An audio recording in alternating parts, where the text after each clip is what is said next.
saudara sekalian. Saudara, pada malam hari ini kita akan melihat satu ayat yang sangat terkenal, pasti yang kita tahu semua sebagai orang Kristen, atau mungkin ya 99% mungkin orang Kristen menghafal ayat ini ya, dari Yohanes 3 ayat 16. Tema yang diberikan pada malam hari ini adalah Great Love. Kita akan membaca bersama-sama dari Yohanes 3 ayat 16. Yohanes 3 ayat 16 bersama-sama 1, 2, 3. Karena begitu besar kasih Allah akan dunia ini, sehingga ia telah mengaruniakan anaknya yang tunggal, supaya setiap orang yang percaya kepadanya tidak binasa, melainkan beroleh hidup yang kekal. Di dalam Life Application Study Bible ditulis, for God loved the world so much that he gave his one and only Son, so that everyone who believes in him will not perish but have eternal life. Saudara, kita diciptakan oleh Tuhan. Tuhan adalah pencipta kita. Jadi hanya Tuhan yang tahu bagaimana cara menyelamatkan kita. Hanya Tuhan yang tahu bagaimana supaya kita mendapatkan keselamatan. Yang pertama, God's love is extravagant. Extravagant itu artinya boros, royal, luar biasa, tidak atau melampaui batas ya. Jadi kasih Allah itu boros, royal ya, tidak sedikit-sedikit, bukan hanya untuk suku-suku tertentu saja, tetapi melampaui batas gitu ya. Tapi mungkin kata kasih yang dipakai di dunia ini ya, sering hanya diartikan sebatas kasih eros atau kasih philia begitu ya. Atau dalam bahasa Inggris adalah love gitu ya. Love maknanya sepertinya ya biasa aja gitu ya, mungkin ya. Love, I love traveling, I love shopping so much, or beberapa orang bisa mengatakan we are the dog lovers atau something like that ya. Sehingga love cuma disamakan dengan hobi aja ya, hobi atau kesukaan, kenikmatan beberapa komunitas saja. Tidak dalam arti dari love. Kalau kita juga dikejutkan ya, beberapa waktu yang lalu ada sepasang kekasih yang namanya Renaldi Agustinus dan Triputri Napitupulu yang ditemukan tewas di apartemen di daerah Ciputat, Tangerang, dan mereka dipastikan bunuh diri setelah minum racun potasium yang ditemukan di kamar apartemennya. Dan sesuai penyelidikan, sejoli ini sudah merencanakan kematiannya dengan secara sadar ya. Dan mereka meninggalkan surat wasiat buat keluarga mereka masing-masing dengan tulisan agar semua paham bahwa ini bukan kasus pembunuhan gitu ya. Jadi kita nggak tahu makna love, kasih dari sejoli ini, sepasang sejoli ini. Mengapa kalau mereka saling mengasihi, mereka bunuh diri, menghabisi nyawa mereka masing-masing. Nah, kita tidak mengerti arti dunia ini dikacaukan ya, arti daripada kasih atau love itu sendiri. Tetapi di sini firman Tuhan mengatakan karena begitu besar kasih Allah akan dunia ini. Allah bukan hanya saja mengucapkannya, mengatakannya, tetapi Allah mewujudkannya.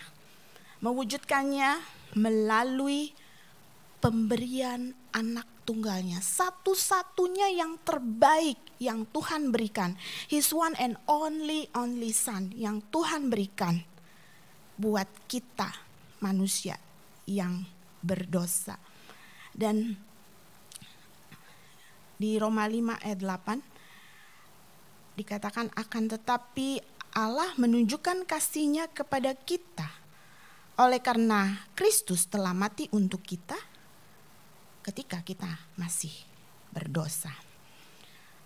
Saudara, banyak agama yang menganjurkan atau mengajarkan cara bagaimana bisa menyenangkan hati Tuhan, menyenangkan hati dewa-dewinya ya, supaya Allahnya begitu ya, Allahnya dalam tanda kutip senang dan mereka bisa mendapatkan keselamatan. Kita tahu tidak ada satu pun perbuatan manusia yang bisa menyenangkan, memuaskan Tuhan. Sesaleh-salehnya orang tersebut, tidak ada satu perbuatan pun yang dapat menyenangkan hati Tuhan. Yang menyenangkan hati Tuhan adalah perbuatan anak tunggalnya yang sempurna, yang mati, taat, mati sampai di kayu salib bagi kita manusia berdosa.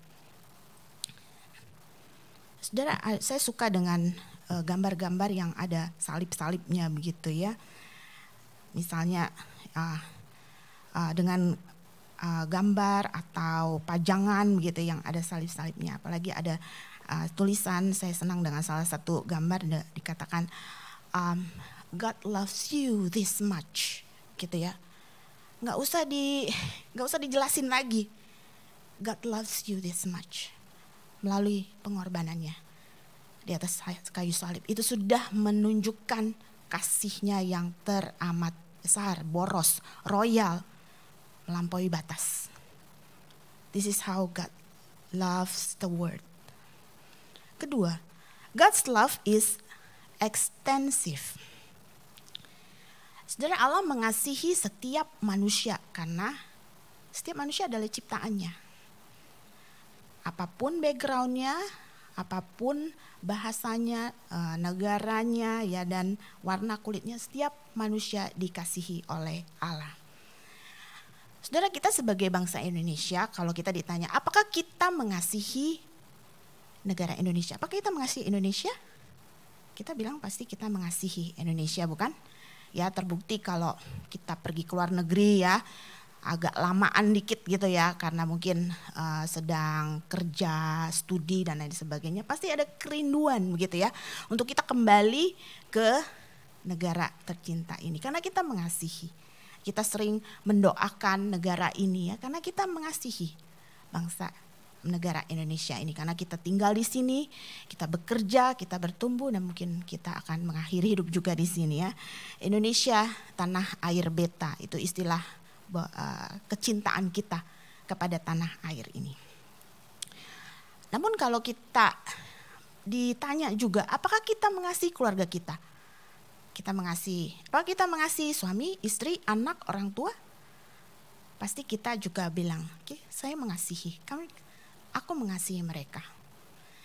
Nah, tapi pasti kasih kita, cinta kita, antara cinta kita dengan negara dan dengan keluarga, pasti porsinya berbeda ya saudara ya. Ada hal-hal yang ada perbedaan gitu ya, pasti tidak sama ya porsinya antara kita kasih kepada negara dan kasih kepada keluarga kita. Namun Allah mengasihi kita, setiap manusia itu porsinya sama. Nggak ada si A dikasihi lebih daripada B ya, sama semuanya, tidak ada bedanya. Namun memang caranya Allah mengasihi kita berbeda-beda, yang kita karena kita manusia berdosa, kita sering tidak mengerti bahwa itu sebenarnya apa yang terjadi dalam hidup kita adalah wujud dari kasih Allah, gitu ya. God's love is extensive. Jadi bukan hanya untuk bangsa tertentu saja, tetapi kepada semua manusia, semua bangsa. Dan God's love is expensive. It's free for us, but cost God everything. Allah memberikan anak tunggalnya satu-satunya bagi kita. Allah tidak mengirim malaikatnya, Allah tidak mengirim nabinya atau guru terbaiknya untuk menyelamatkan kita manusia, tetapi Allah tahu yang dibutuhkan oleh manusia agar manusia itu selamat adalah dengan mengutus atau mengirim anak tunggalnya bagi kita manusia. 2 Korintus 5 ayat 21, Dia yang tidak mengenal dosa telah dibuatnya menjadi dosa karena kita, supaya dalam Dia kita dibenarkan oleh Allah. Jadi di Living Bible dikatakan God took the sinless Christ and pours him our sins. Then in exchange he poured God's goodness into us. Saudara, jadi kita manusia seharusnya binasa karena dosa-dosa kita. Kita menanggung dosa kita seharusnya ya. Dan sudah itu kita seharusnya binasa lah ya, tidak ada pengharapan. Tetapi Allah menukarnya, exchange it ya, menukarnya dan mengangkat dosa kita, menanggungnya sehingga Dia sampai mati di atas kayu salib. Dan itu yang menjadikan kita selamat dari dosa-dosa kita. Bahkan dikatakan he poured God's goodness ya, bukan hanya diangkat dosa-dosa kita, tapi kita juga diberikan kebaikan-kebaikan Allah. Jadi saya mencoba supaya kita bisa lebih mengerti sedikit ya, karena kadang-kadang kalau dengan ilustrasi mungkin lebih bisa mengerti ya tentang sebuah kisah. Saya nggak tahu apakah kisah ini true story atau bukan, tapi tentang seorang ibu yang memberi kedua matanya bagi anaknya ya. Anaknya mengalami kecelakaan bersama dengan suaminya dan suaminya langsung meninggal, tetapi anaknya masih tetap hidup, tetapi kedua matanya tidak bisa berfungsi dan kemungkinan dia akan menjadi buta anaknya. Tetapi sang ibu ini memberikan kedua matanya bagi anaknya ya, mengalami operasi pastinya ya begitu. Nah, sehingga sang anak bisa melihat, tetapi si ibu buta gitu ya. Sang anak bertumbuh ya dengan baik, berprestasi di sekolah, mempunyai pekerjaan yang baik ya. Tetapi sang anak selalu malu, selalu merasa sangat malu karena mempunyai ibu yang buta dan sangat sederhana. Saudara, sehingga anak ini akhirnya menikah ya, dan bahkan tidak pernah menganggap ibunya ini ya sebagai sebagai mama begitu ya bagi keluarganya. Dan suatu hari memang mamanya mamanya meninggal gitu ya, dan mamanya mengirim sepucuk surat dan dititipkan pada salah satu kerabatnya. Dan sewaktu anak itu membaca surat dari mamanya, dikatakan bahwa anakku, aku sangat mengasihi engkau. Aku sangat bersuka cita. Aku sangat bahagia karena melihat engkau bertumbuh ya, sampai engkau berprestasi, engkau mempunyai pekerjaan yang baik, bahkan engkau mempunyai keluarga yang baik sekarang. Dan aku bahagia karena engkau dapat melihat seumur hidupmu. Dan kedua matamu itu adalah mata yang sudah aku berikan kepadamu puluhan tahun yang lalu, karena seharusnya engkau buta karena akibat kecelakaan puluhan tahun itu. Saudara, sang anak setelah membaca surat itu dia sangat menyesal ya, menangis menyesal. Saudara, mamanya seharusnya dia tidak buta ya, tetapi dia memberikan matanya kepada anaknya. Anaknya seharusnya buta. Jadi mamanya menukar ya, menukar kondisinya begitu ya dengan anaknya. Anaknya seharusnya buta, tapi mamanya menanggung kebutaannya the rest of her life dengan memberikan matanya bagi anaknya. Nah, itu ilustrasi yang mungkin bisa membuat kita lebih mengerti bahwa Allah pun seperti itu begitu ya. Allah menukar dengan diri kita manusia yang seharusnya kita binasa karena dosa-dosa kita ini. Tetapi Allah mengangkat dosa kita, bahkan Allah memberikan kebaikan-kebaikan pada kita. Dan apa yang seharusnya terjadi pada diri kita, Allah yang menanggungnya. Allah yang mengalaminya. Yang keempat, God's love is eksklusif. Saudara, untuk mendapatkan kasih Allah yang amat besar ini, ada satu hal yang harus kita lakukan. Apakah itu, saudara?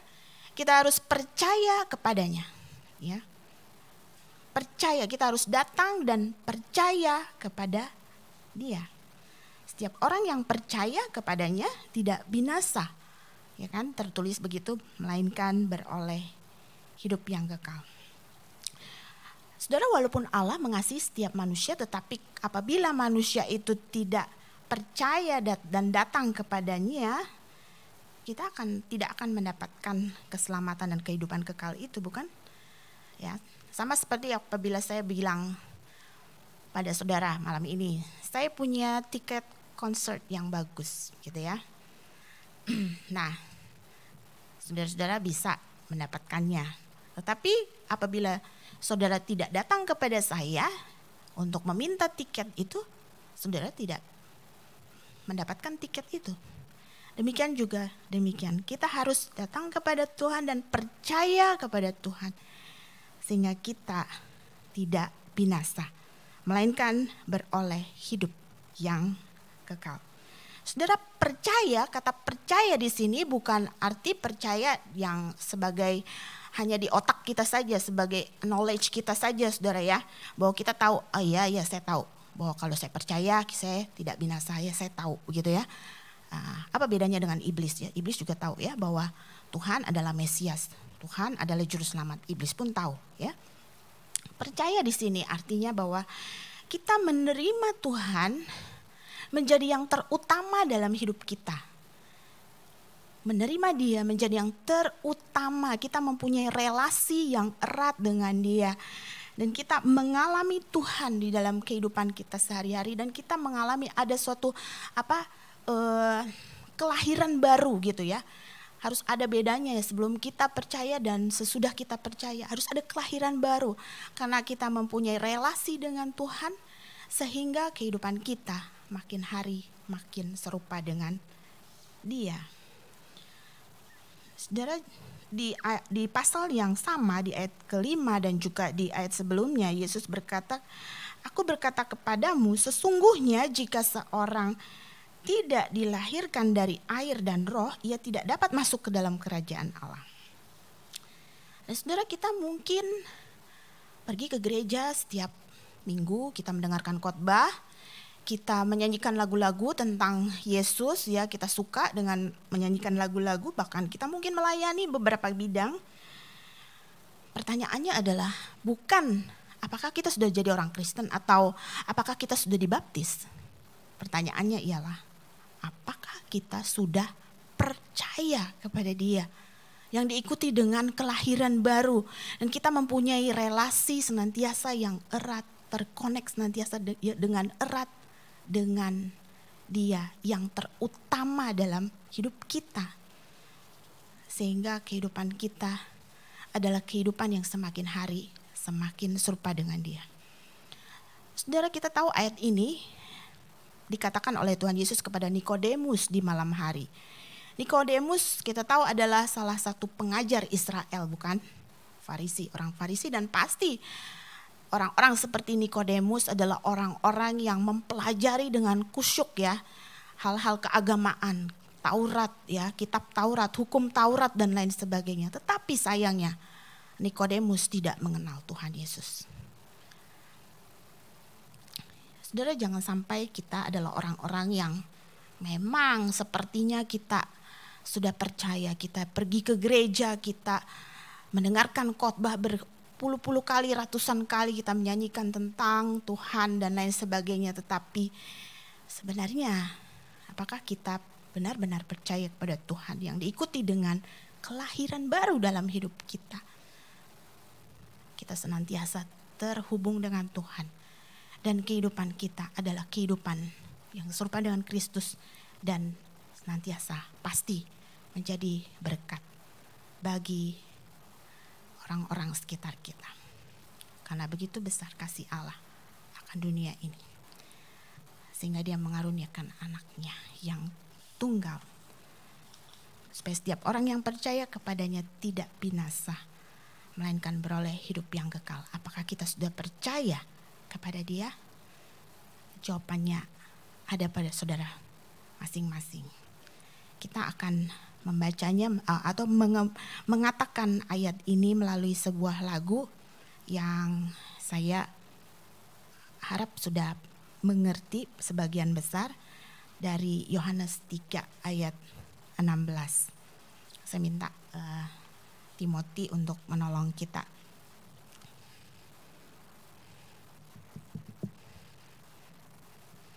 Di C aja.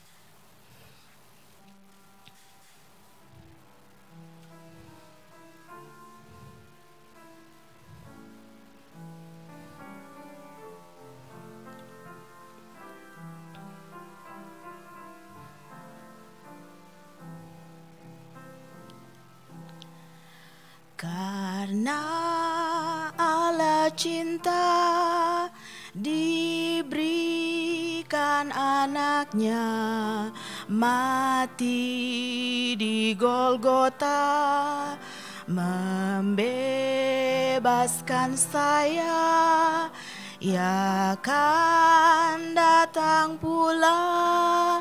Alangkah mulia kasih-Nya pada saya. Dalam bahasa Inggris, for God so loved the world, He gave His only Son to die on Calvary's tree, from sin to set me free. Someday He's coming back, what glory that will be. Wonderful His love to me. Bersama-sama kita berdoa.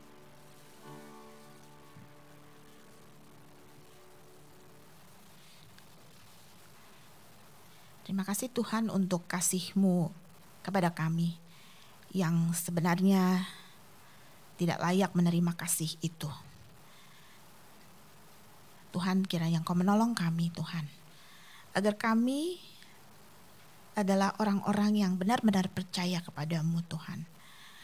Berikanlah kami waktu, kesempatan untuk kami bisa percaya kepada-Mu, percaya yang sesungguhnya yang Engkau inginkan terjadi dalam hidup kita, kami, sehingga kami tidak binasa. Terima kasih Tuhan untuk kesempatan kami terus belajar dan diingatkan melalui firman-Mu. Di dalam nama Tuhan Yesus kami berdoa.